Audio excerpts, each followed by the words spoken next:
Hey everyone, welcome back to the channel. Today we are going to learn how to draw and shade hachiman. So let's start.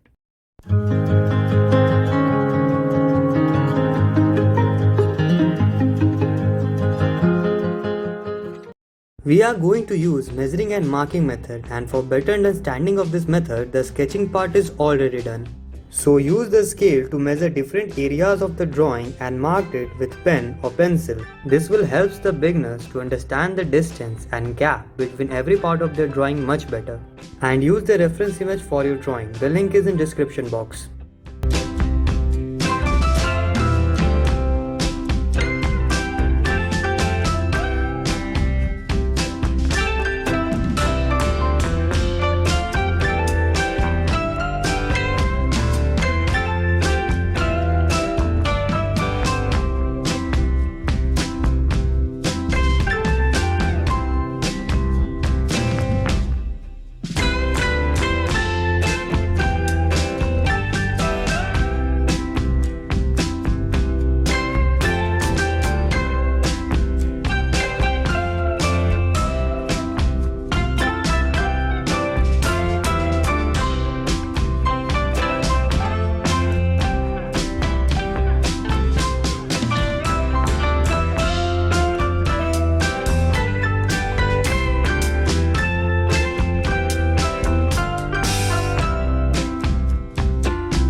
For more detailing, you can repeat this method as many times as you want, but also you have to use freehand drawing.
If you like our video, please subscribe and press the bell icon.